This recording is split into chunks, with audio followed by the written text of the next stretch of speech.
Good morning guys, mga kabayan. Today is Saturday. Today is my off. So I'm going to Asda supermarket. I will buy my foods. And maglalakad na naman uli ako. Kaya samahan nyo ako sa aking paglalakad. At tignan natin kung anong meron ngayon sa kalsada. Okay? Tara guys. Samahan nyo na ako. Ito. Naglalakad na ako. Yan. Papunta sa Asda supermarket. Yan. Nung mga nakaraan ay pauwi naman ako nun. Kasi minsan pag galing ako sa trabaho, nagda-drop ako sa supermarket. Pero itatry ko rin minsan mag-grocery, pupunta ako sa Morrison kasi medyo malayo ng konti yun eh. Pero okay lang. Basta importante makapamili ako ng pagkain ko. Yan. Ito yung mga bahay dito, ganito. Lagi naman ganito yung nakikita nyo sa video. And the temperature is 13 degrees or 12 degrees. So malamig. Malamig dito ngayon. Yan. Lakad tayo. At yan nyo guys, balang araw magkakaroon din ako ng sasakyan. Kasi kailangan dito yun eh. Pero mas nag-enjoy ako ngayon kasi gusto ko i-explore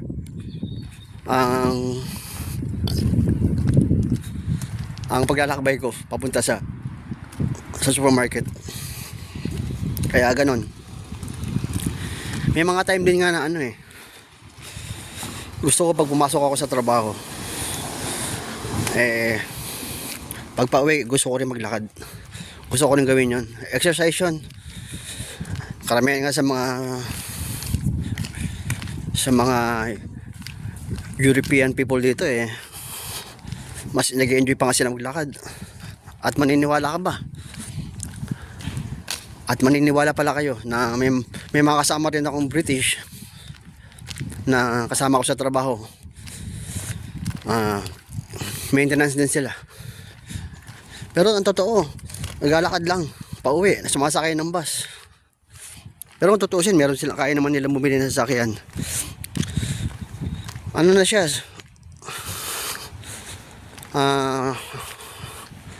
Ang pangalan niya si Aunt.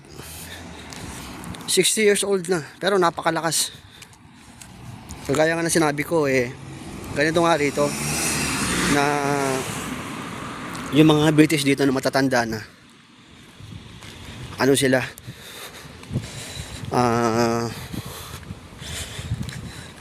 anong tawag dito, yung matatanda ng mga British malalakas pa sila rito kasi yun ang lahi nila yun ang ano nila, yun ang kalagayan talaga nila na ganun sila dito, nagtatrabaho pa. Pero darating ang panahon na alam natin na ganun tatanda tayo, di ba? Darating ang panahon na kukupas din tayo sa daigdig na ito. Kaya sila, pag tumanda sila, pag talagang totally hindi na nila kaya yung sarili nila, ang kinaganda rito sa UK, dito sa England, meron silang tinatawag na care homes. Inaarugaan nila yung mga matatanda. Yan, inaalagaan nila. Ganon dito sa bansang ito. Kaya walang nasasayang. Walang nasasayang. Ibig ko sabihin, hindi nasasayang ang buhay nila rito. Ganun kasi ang government nila binibigyan nila ng priority ang mga disabled person, yung may mga sakit sa pag-iisip. Kasi sa care homes, ganun na rin yun wala silang mental institution dito Pag may diferensya yung isang tao, may sakit sa pag-iisip, yun na yung tinatawag nilang care homes. Kaya ganun, inaalagaan nila. Bali yung kagaya nga ng company pinapasukan ko, eh sila yung sumusuporta. Sila yung nag-aaruga sa mga taong kagaya ng ganun. At ang kinaganda, pag meron silang business na ganito, yung mga private company, yung government binabayaran sila. Kaya yung boss ko nga, yung amo namin dito, doon talaga yumaman ng gusto. Kasi nagtayo ng care homes, pinarami niya ang care homes niya. Empleyado niya siguro abot na 1,000 na empleyado niya. Nagtayo siya ng care homes, tapos gano'n ginagawa niya, inaaruga niya yung mga taong matatanda na may sakit sa pag-iisip, mga bata, mga abnormal. Yan, ang trabaho nila sa care homes, binibihisan nila, pinapakain nila sa umaga, sa tanghali, sa gabi. Tapos nilalagyan pa nila ng diaper, matatanda na. Di ba?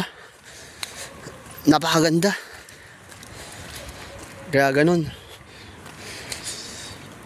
Kaya biruin nyo, ganun nila kasuporta, ganun nila sinusuportahan ang mga tao rito. Kaya nga palagi ko nababanggit sa inyo na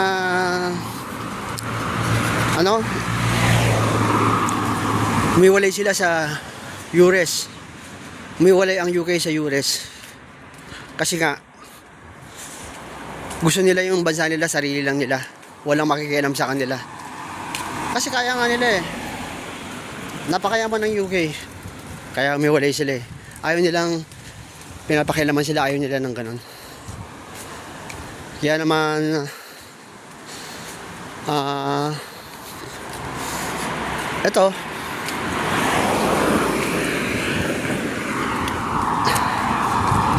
naglalakad na ako, guys. At pupunta na ako sa aking pinamimilihan sa grocery supermarket. Medyo nalito lang ako ng konti, pero sana ba ako? Nalilito na ako kasi pauwi, alam ko papunta, eto na, dito. Babalik ulit ako sa kabila. Tumawid pala ako, dapat di ako tumawid, pero okay lang, doon na lang ako tatawid. May pinag-usapan natin kanina, yung nga tungkol sa mga tao sa mga care homes doon, tungkol nga sa pag-aalaga nila sa kanilang mga tao dito sa UK. At kaya ganun. Ay nako, kita nyo naman ang lugar sa UK. Napakaraming mga halaman dito, napakaraming mga puno, hindi gaya sa Pilipinas. Guys, ayan ayan, yan sa likod ko mga puno. Kanina nakita nyo na kanina, di ba? Pasensya na guys, minsan pag di ako nakatingin sa camera kasi nalilito ko Ayan. Ayan mga puno, ayan. Daming mga puno. Ayan. Kaya ang nangyari dito, kagaya na nabanggit ko noong nakaraan, ang UK isa sa mga bansang kasama sa top 10 na pinakamalinis sa bansa. So guys, ayan. Matawid na ako guys. Ayan. Malapit-lapit na konti.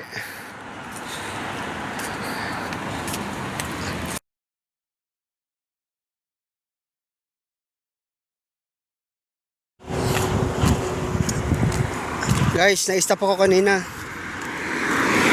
kasi kaya na sinasabi ko sa inyo, yung iniingatan natin dito, yung makasalubong ka ng mga kabataan.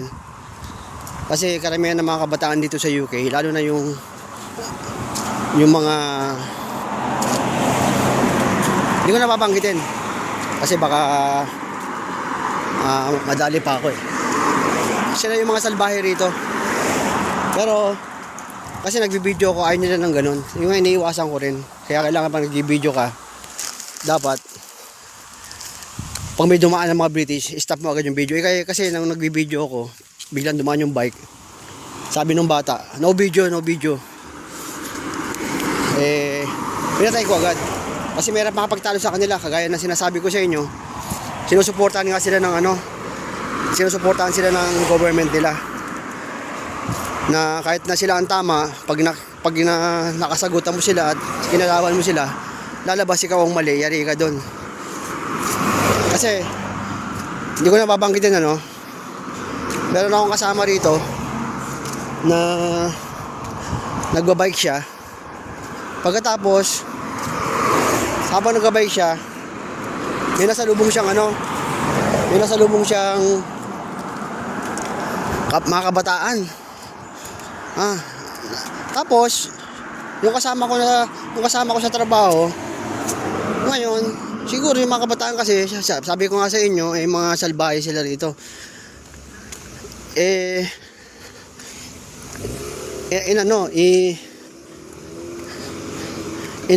Tawag dito, parang nag-dirty finger. Tapos yung ginawa niya, nilapitan niya, siguro nagalit siya, tinulak niya. Alam niyo ba nangyari, guys? Wala na siya ngayon dito kasi pinunta siya ng pulis sa bahay. Kinasuhan siya ng mga magulang ng kabataan. Kaya ang hirap. Hindi basta-basta din mag-video rito. May hirap din sa UK. Kahit na sabihin natin na open naman sa vlogging, basta ingat lang. Ingat lang sa pag-video. Kailangan pag nag-video ka, yung hindi ka makakasagasa ng tao, vlog lang, ganito lang. Ito. Ko.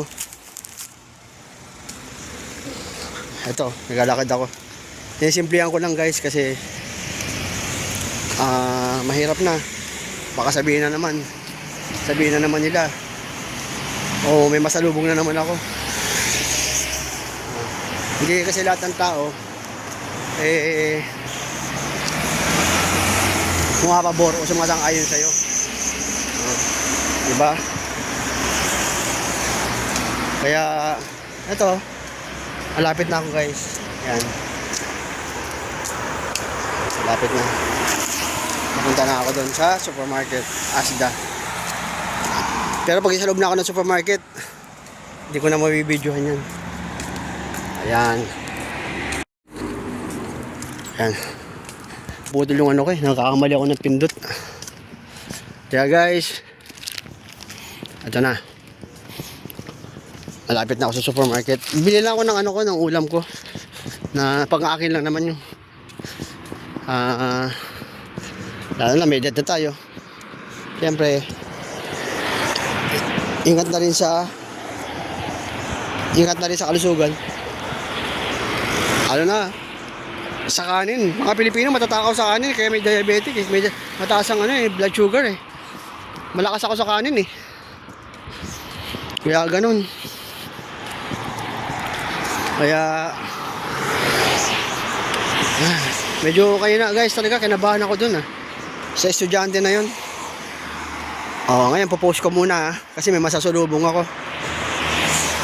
Depende kung masasalubong ko, okay. Sana okay lang yung masasalubong ko, kahit titingin na lang ako sa likod kunwari. Kaya ang hirap. Kaya, guys, ang hirap mag-video. Kaya dito pupunta ako sa barbershop. Pero mamaya ako pupunta o bukas kapagupit ako. Yan ang barbershop po. Yan kami nagkapagupit. Yan, ayun ang supermarket. Ayun yung naglalakad na lalaki doon bandang kaliwa. Supermarket na yun. Thank you, guys. Salamat lagi sa panonood nyo ng video ko. Kahit ganito lang ginagawa ko, salamat. Sana supportan yung aking channel. Kasi nga, first time ko mag-vlog ng video. Mahirap. Ang hirap kasi mag-vlog. Ang hirap kasi mag-vlog eh. Kaya ito. Andawin na ako. Yan na. Ito ako guys. Supermarket. Yan, napunta na ako. Okay. Malapit na pumasok. Yan. Supermarket. Ito na. Welcome to Asda. Asda Supermarket. Asda. Yan. Inano ko na po guys. Binilisan ko lang kasi baka makapiright tayo eh. Oh guys. Papasok na ako sa loob. Next time ulit. Siguro paglabas ko, tingnan ko makapag-video ulit ako pa uwi. Diyan na ako sa loob. Okay guys. Tingnan ko kung makapag-video ko pagpasok ko. Bye bye. Good morning sa inyo lahat. Hello guys. Dito ako. Lalabas ko lang sa supermarket. Bali, ito yung pinamili ko. Ayan. Marami yan. Bali yung plastic nya. Namili na ako. Pauwi na ako guys.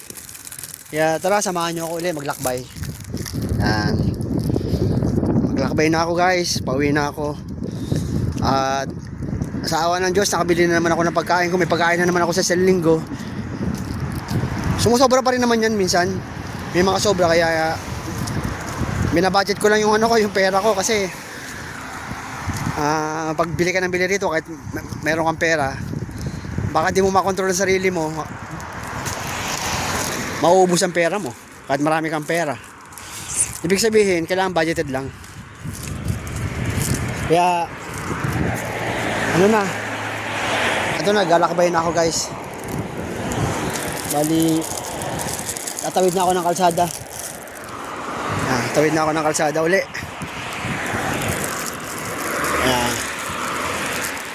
Kaya guys, sana samahan nyo uli ako sa ilang minutong paglalakad. Sana maging maayos din uli ang paglalakad ko. Wala akong masalubong ng mga kabataan. Sila kasi yung hari dito mga kabataan dito. Kaya ito, yan, lakad, ang bigat. Isang kamay ko, bigat. Yan. Punta na ako guys. Uwi na ako ulit. Hello guys, biglang namatay. Dito ako ngayon, naglalakad. Namatay yung ko. Namatay yung video ko. Pero ito na naman, nagbibideo na naman uli ako. Kaya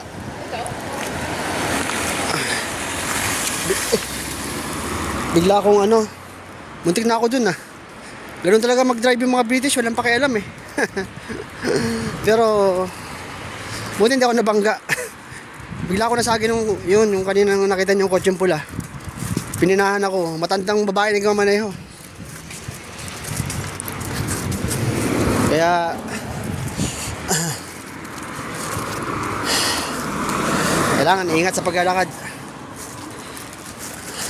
Yan. Yan. Hello.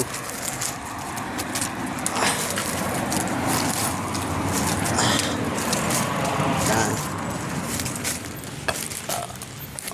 Lalakad ako guys.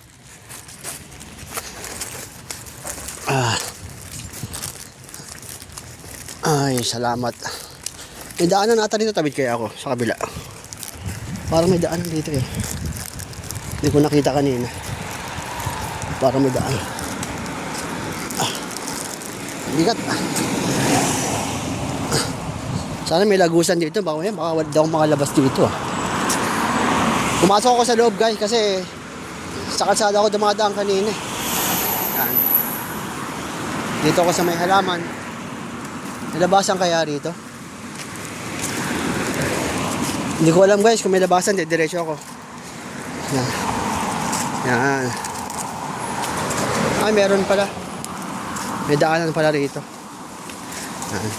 Nakita nyo guys, Nakita nyo mga kabayan, napakaraming mga halaman. Ganun nila pinipreserve yung ano nila rito, yung natural resources. Kaya walang baha dito pag umulan ng malakas. Kung siyempre umuulan din naman dito eh. Walang baha, yung pollution, napakasariwang hangin. Kahit may dumadaan ng mga sasakyan, bawal dito yung usok ng tambucho na mausok, bawal yun.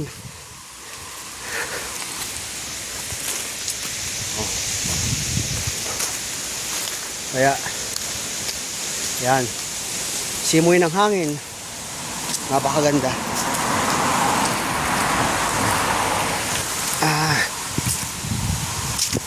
Nangangali ako mga kabayan, nangangali ako konti. Pahinga muna ako konti. Yan. Yan, nakita nyo yung hangin, napakasariwa. Yan, nakita nyo. Napakaraming halaman dito sa UK. Bawal dito ang illegal logging.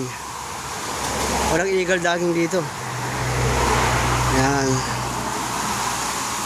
Bawal. Kaya ang bansang ito malinis. Malinis sa bansa.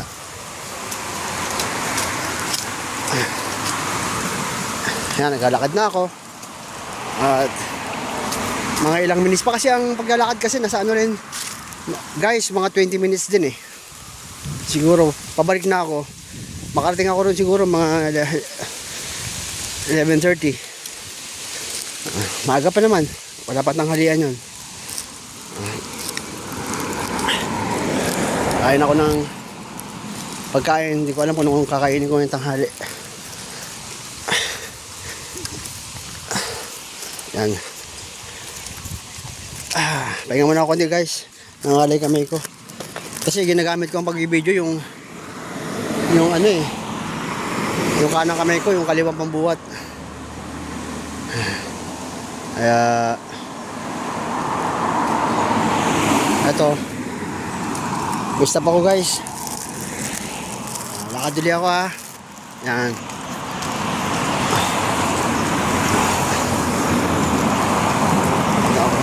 Lalakad na ako. Yan nyo guys, pag may sasakyan na ako, tuloy-tuloy pa rin yung vlog ko. Sana mag-enjoy kayo kahit na ganitong pag-vlog lang. Ang paglalakad, at least makita nyo man lang ang UK, ang England.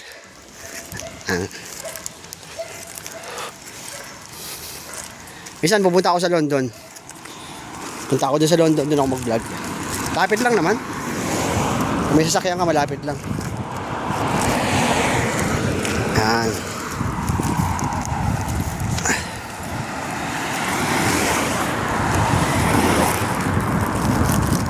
Guys, stop ko lang muna konti. Kasi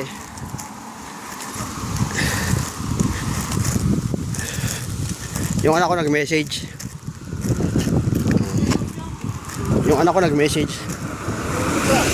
Kaya stop ko muna. Ha? Wait lang. Stop ko muna guys ha.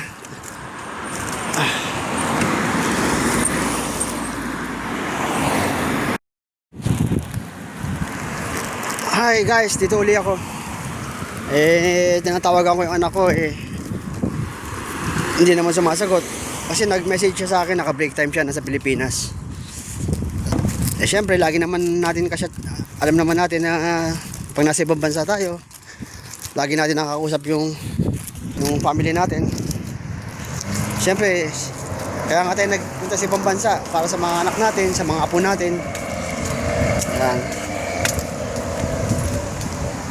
Yun ang pananagutan ng isang padre de pamilya Kailangan suportahan natin ang pamilya natin. Baka kasi makalimot tayo. Yung iba kasi, pero wala naman akong binabanggit na pangalan. Yung iba kasi, pag nasa ibang bansa na, minsan nakakalimutan na yung pamilya nila. Iniiwan nila yung pamilya nila. Yan. Napunta lang sa magandang bansa, nakalimutan na. Huwag natin gagawin yun mga kababayan. Yung mga OFW nag-abroad dyan. Huwag natin pababayaan ang pamilya natin. Kaya nga tayo umalis para sa kanila. Eh ngayon nga, tumatawag yung anak ko. Kasi pinadalaan ko siya ng pera.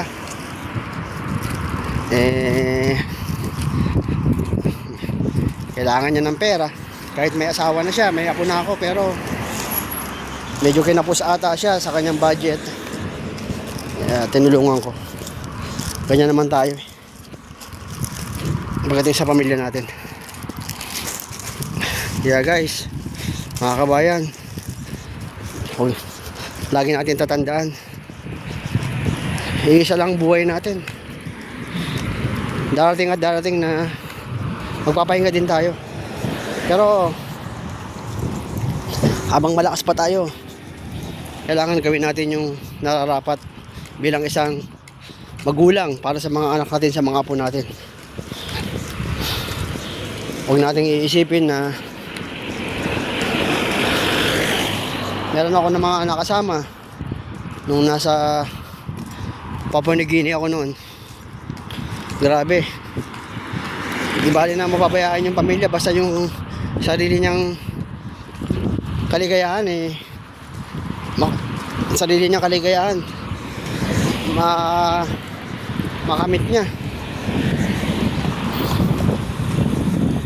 Pahinga muna ako guys, nangalay ako.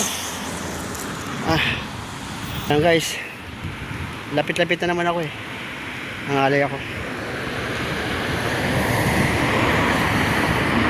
Kaya ito, post ko na guys, matawagan ako. Guys, pasensya na. Kausap ko kasi yung anak ko na kanina hindi ko siya nakausap, pero nakausap ko, kaya pinatay ko muna yung kapag video. Ito na, malapit na ako. Pauwi na ako. Konti na lang. Ayan. At makakaraos na naman sa isang araw. I mean to say, makakaraos na naman sa isang linggo. Kasi every week kami namamalengke dito Ganun ang pamalengkean dito. Kasi Sabado at Linggo wala namang pasok. Yan. Ano nang trabaho dito sa UK?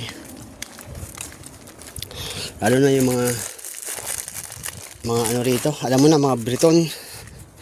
Sila gusto nila trabaho lang Lunes hanggang Biyernes. Tamad sila magtrabaho ng Sabado at Linggo. At talaga wala namang pasok. Pero minsan may mga time na kailangan mo pumasok ng Sabado. Pag may dinatapos na project, kailangan pumasok ka. Kasi minsan requirement yun, kailangan tapusin yung trabaho. Ganun dito. So sa ngayon, as is pa rin. Malapit na ako sa pintuan guys. Malapit na ako. Ayan, konting tisa lang. Nangalay ako.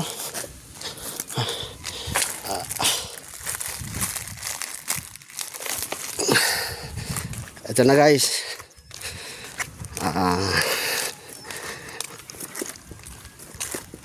Ayun na ako. Ngayon, pagdating ko ron mamaya, iayos ko yung mga pagkain ko, lagay ko sa rep, sa kusina.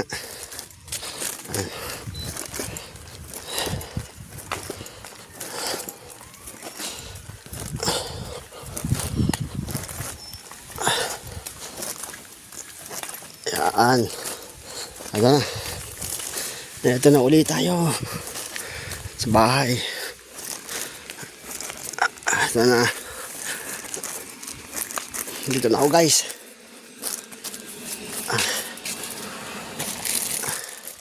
Pasok na ako.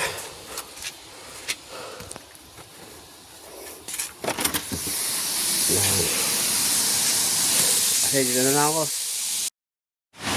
Ito na guys, yung mga pinamili ko, nalagay ko sa rep. Yan, naayos ko. Ito yung kusina namin. At yung kasama ko, katatapos lang magluto. Yung pagkain ko, yan yung kinakain ko. sa gabi. Hindi ako masyadong kumakain ng kanin. Yan, yan. Lagay ko na.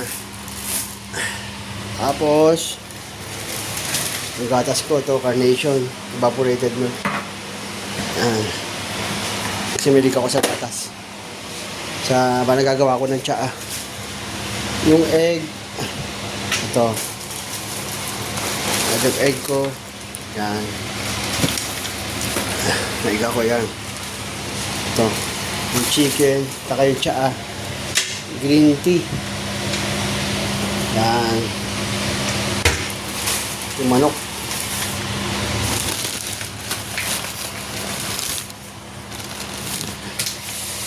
Yung manok. Dalawang rep. Yan, rep. Dalawa malaki. At saka isa maliit. Kahit saan naman pwede kami gumamit.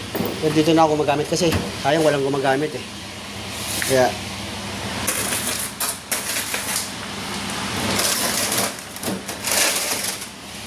lagyan ko ng manok ko.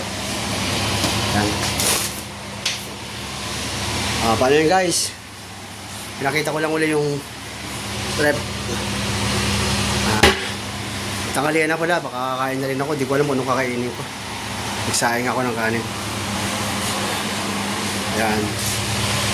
Nagsaing ako ng kanin.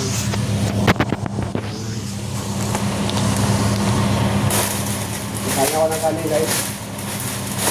Nagluto ko ng kanin.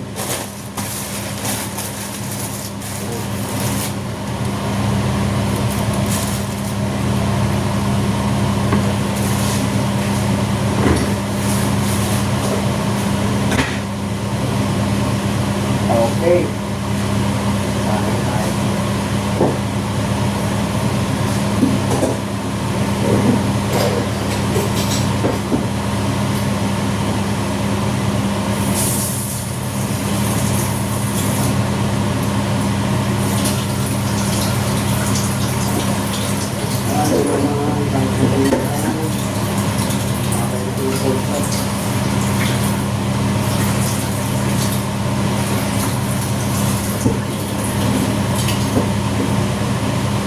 Guys, kainin ko yung adobong pork chop kasi nung minatira pa ako sa rep, kakainin ko yun para yung ulam ko.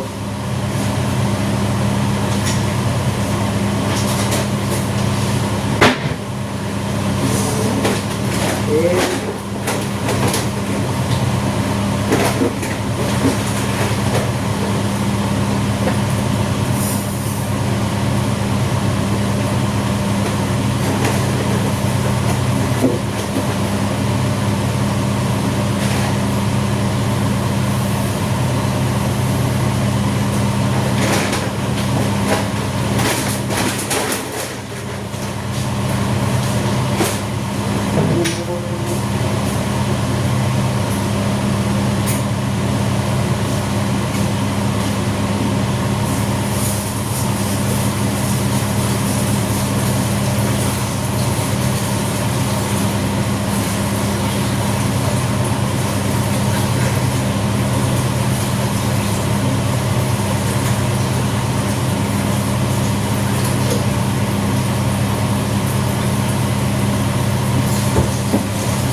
nagsasaing ako. Hugas kasi ako, yan natagalan, pasensya na. Ayan, ito yung ginagamit kong kaldero. Kung nagsasaing ako, yan. Saing muna ako guys, para makakain na rin ako. Maya ko bababa ako. Akat muna ako sa taas. Akat muna ako sa taas. Akat muna ako sa taas. Okay. Okay. Balik ako mamaya.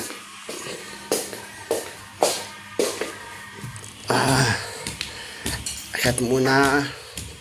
Ito na. So nakita nyo kanina guys, kasama ko yun.